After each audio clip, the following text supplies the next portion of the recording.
Assalamualaikum, selamat datang di channel Keluarga 537.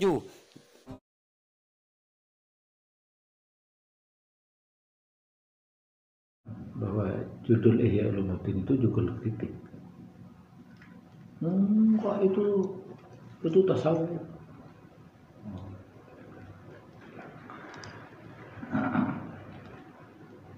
Coba Ihya Ulumuddin. Ihya itu artinya menghidupkan ilmu-ilmu agama. Itu berarti ilmu agama yang ada di zamannya penulis buku ini mati.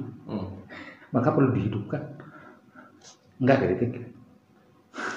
Tapi kalau dalamnya sendiri seperti apa, Pak? Kritik itu dah. Kenapa orang kok menyebut bahwa Ihya Ulumuddin ini adalah salah satu karya sufistik dari Imam Ghazali? Ya isinya memang karya sofistik, tetapi dia melakukan kritik tidak dengan sofistik, tapi bergantung kepada apa yang dikritik. Misalnya kalau yang dikritik adalah pendapat filsafat, dia akan melakukan kantor lewat pisau filsafat. Kalau ternyata yang dikritik itu tasawuf, dia akan mengkantor dengan ilmu tasawuf. Kalau itu kelebihannya ya. Kalau kritik Imam Ghazali ke filosofi itu bukannya yang tahap akal sifat itu, Pak? Iya. Dan ketika dia menulis Ihya, dia akan dipakai untuk mengkritik. Lalu solusinya dia berikan tasawuf, sehingga esensinya menjadi tasawuf. Cuman latar belakang bahwa itu adalah kritik terhadap kehidupan beragama pada zamannya itu tidak muncul ya, Pak. Yang muncul adalah jalan keluar yang disajikan. Kan yang salah satu anaknya Imam Ghazali kan, Imam Syafi'i jangan cuma dilihat usul fikihnya, jangan cuma dilihat dia sebagai seorang madhab. Dia itu kalau mendengarkan Quran semaput. Pernah dia jalan-jalan di pematang sawah, tiba-tiba mendengar Al-Quran dibacakan dari sebuah rumah, langsung jatuh. Pertanyaannya, mungkinkah kehidupan beragama sampai bisa berefek seperti itu kepada kepribadian seseorang bila agama yang kita jalankan seperti sekarang? Tapi orang sekarang banyak kan beragama dari fikih, itu ngambil usul dari dia tidak melihat gimana kepribadian sang penulis ini. Ini yang tidak diteladani. Yang dia baca adalah karya fisiknya, bukan kepribadiannya. Ada contoh sikap sufistik yang ditunjukkan Imam Syafi'i nggak, Pak? Ada, ketika dia datang ke makam gurunya, gimana dia berbeda pendapat dengan dia gitu. Di tempat itu dia sholat, dia berwudu, dia apa saja melakukan ibadah menurut cara pendapat gurunya. Yang berbeda mazhab fikih. Dia tidak mempertahankan pendapatnya sendiri karena rasa hormatnya terhadap guru itu. Ini yang tidak diketahui, kata Imam Ghazali, oleh orang itu. Berarti sebenarnya kayak kita ini sah-sah saja mau menggunakan mazhab fikih manapun. Bukan, kamu nggak tahu landasannya apa itu. Rasa hormat melahirkan perbuatan itu, bukan membenarkan perbuatan itu. Penghormatannya yang besar terhadap gurunya sampai pikiran mazhabnya dia tinggalkan demi penghormatan terhadap seorang. Sama begini ya, pertanyaan kamu itu sama begini. Ada orang biasa sholat pas waktu, satu saat dia jalan hutan, udah kecapean luar biasa, tiba-tiba dengar adzan di tengah hutan. Dia segera ambil wudhu. sholat, pas sujud tidur, saking capeknya Ketiduran. tidur, di sujud tuh tiduran, bukan mati, bukan tertidur. Ya, banyak kan santri juga sebut gitu. Nah sekarang pertanyaannya, sahkah sholat orang ini? Kalau Anda jawab dengan ilmu fikih, gak sah, Ya, sholat tidur. Iya. Tapi justru Allah perlu mengutus malaikatnya untuk menyatakan kekagumannya terhadap sholat ini. Kenapa? Rasa cintanya kepada Allah mengalahkan payahnya. Dia ambil lutut. Nah ini, sisi-sisi ini ya.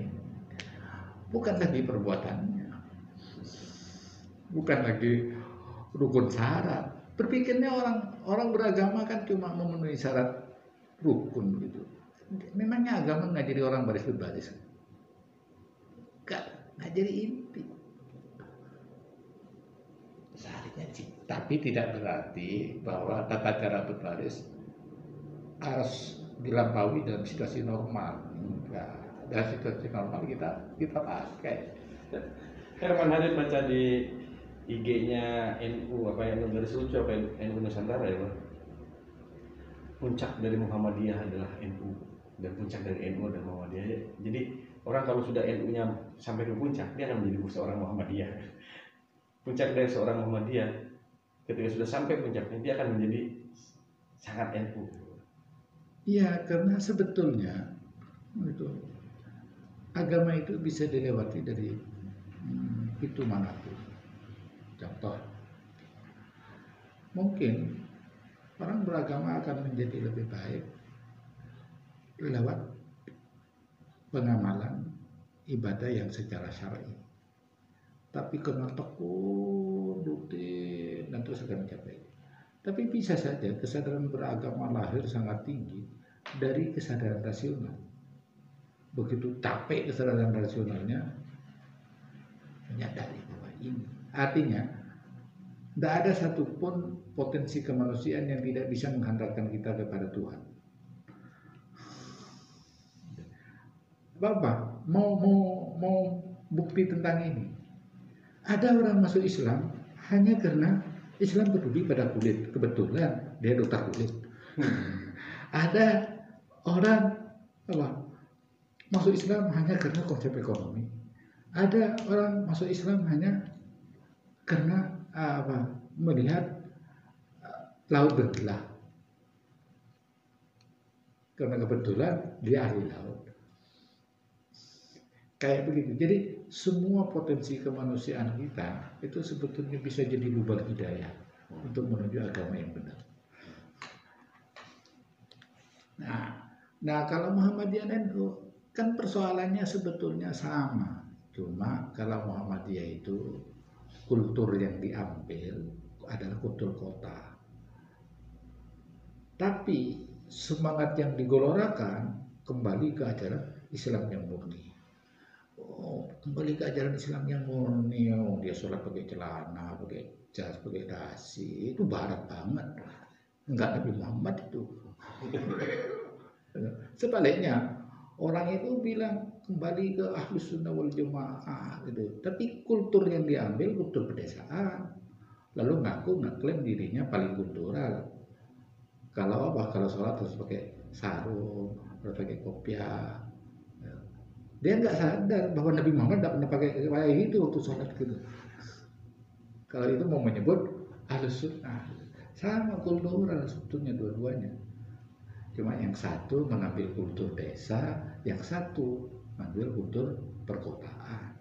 Kebetulan perkotaan itu jumlahnya lebih sedikit. Sebab penduduk di sebuah negara itu pedesaan itu sekitar 70%-nya, 30%-nya perkotaan. Jangan kaget kalau anggota Muhammadiyah lebih sedikit. Jangan kaget juga kalau Muhammadiyah misalnya lebih banyak disukai di dunia akademik. Kenapa? Ya karena mereka menggunakan iklim perkotaan, budaya kota, dan dunia akademik itu lahir di dunia kota. Pesantren banyak di pedesaan. Seperti itu. Di puncaknya sama. lorong yang mereka lalui beda, tapi yang dituju di titik yang sama. Terima kasih sudah menonton video ini. Jangan lupa subscribe, share, like, dan komen.